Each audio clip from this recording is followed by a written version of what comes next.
Welcome back po mga kabalen. Ngayon po ay tuturuan ko po kayo kung paano gumawa ng baked spaghetti. Tara, umpisa na natin. Ito po ang mga ingredients na kakailanganin natin sa baked spaghetti. 300 grams na spaghetti pasta, hotdog, mga 2 pieces na jumbo, cut into small pieces, 1 can of small can of mushroom slices, mga 300 grams na ground pork o yung giniling na baboy, 500 grams na spaghetti sauce. Kailangan din natin ng cheese na 1 box, small,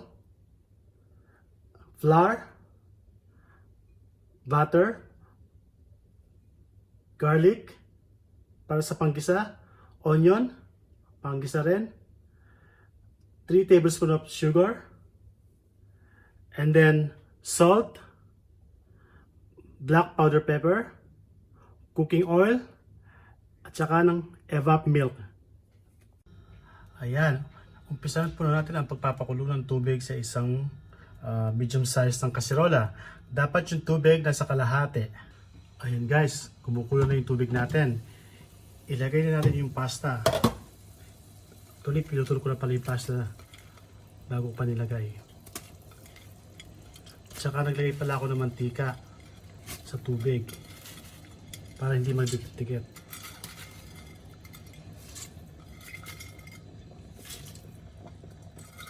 Okay, takpan natin uli at hayaan natin kumulo at lumambot. Yung tamang lambot lang. Ngayon, i-check na natin kung tamang lambot na ang ating pasta.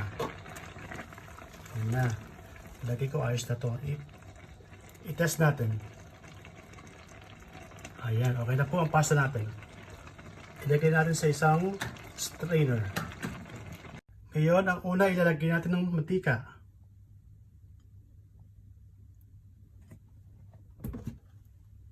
Sunod, butter.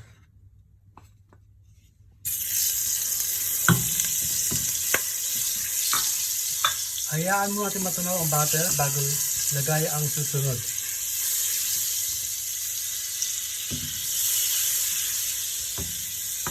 Ngayon, umpisa natin prituin muna ang hotdog para mas malasa at malinamnam.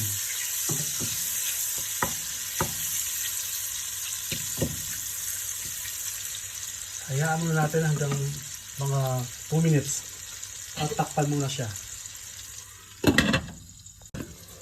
Okay, tapos na po ang hotdog at ihawin muna natin bago tayo manggisa.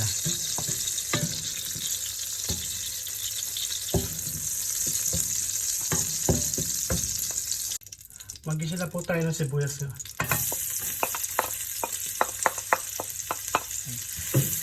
Halo-halo lang po ng maayos.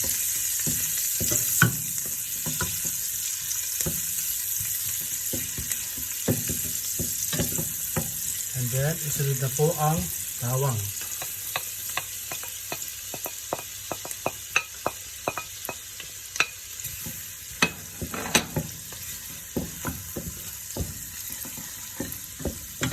Isunod na natin ang ground pork o ang giniling na baboy.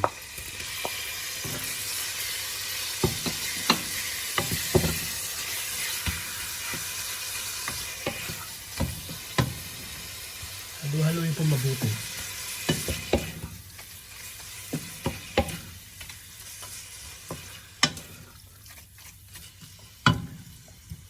Lagyan po natin asin.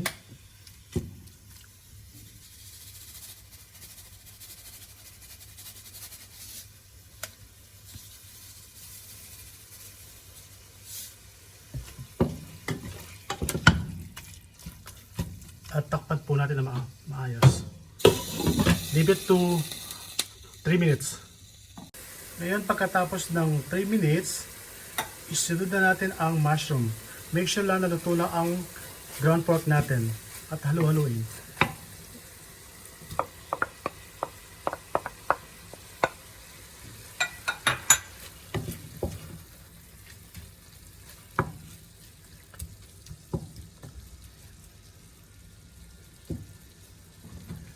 Ngayon, isunod naman ang sugar.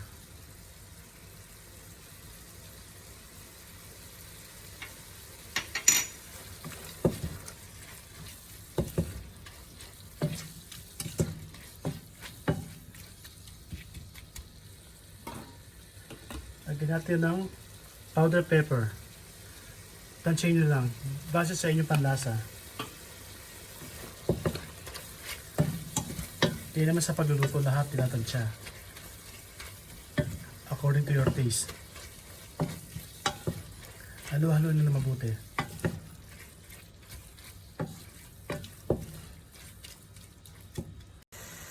Isunod na po natin ang hotdog.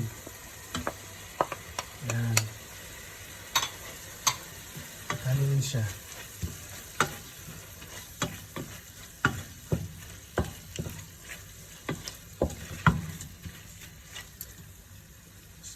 Next, ang spaghetti sauce.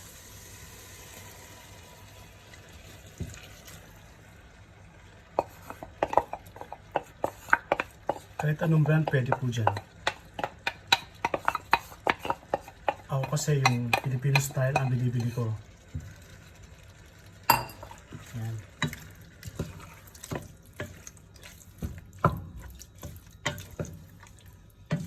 Ngayon, takpan natin ng mga 2 minutes. Ayaw natin kumulo. Ngayon, haluin na natin ang sauce. At isunod natin ang cheese.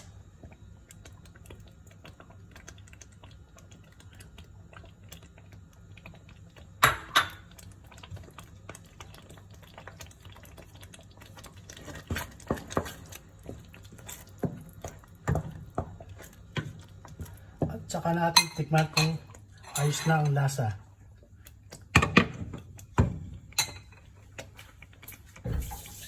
Ngayon po ay umpisa natin paggawa ng cheese toppings. Una, lagyan natin ng butter.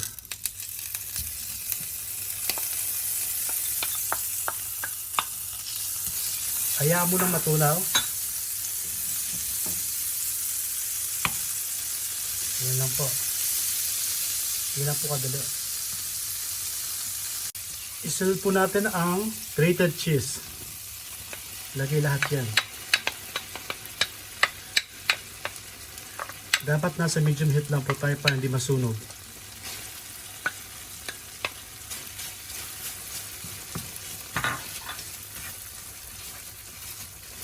Ngayon, isunod po natin ang Evaporated Milk. Isang lata. Kahit anong brand pwede. Yan. Halo-halo lang po natin. At huwag na ating hayaang dumikit ang cheese. Ngayon lang po, kadali. Dapat halo-halo lang po para hindi dumikit ang cheese. Isunod na po natin ang flour. Naglagay po ako ng tubig sa flour para pang-dissolve. Ayan. Tansya lang po hanggat maging thick siya. Huwag lalagay lahat. Hayaan natin maging mag-thick yung cheese toppings natin. Ayan, ganyan lang po. Halo-halo lang po na maayos. I-start na po siyang maging thick.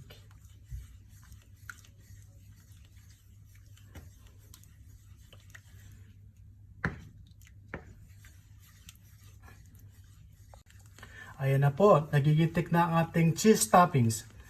Basta tansyahin nyo lang. Keep stirring it para hindi siya madumikit. Okay na po ito. Ready na. Palamigin na lang po natin.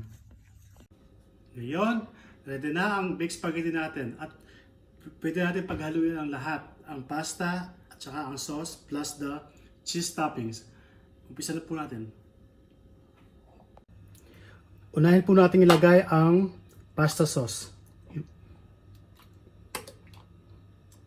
I-spread po natin.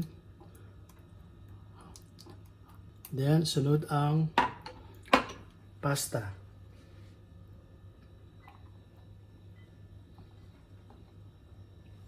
Paghaluin na po mabuti. Yan, ganyan lang po.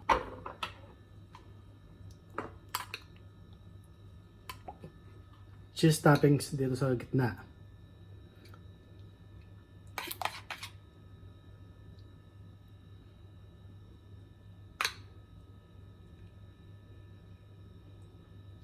Maglagay po tayo ulit ng pasta sa taas.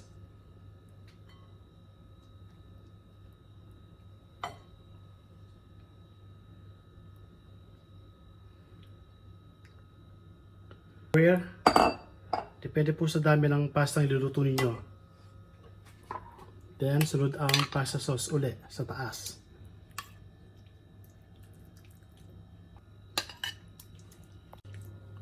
O nga pala, habang nag-prepare tayo ng baked spaghetti, dapat yung oven i-prepare nyo na. Dapat naka-mainit na. Kahit mga 10 minutes lang. Okay na. Ilagay na po natin ang cheese toppings.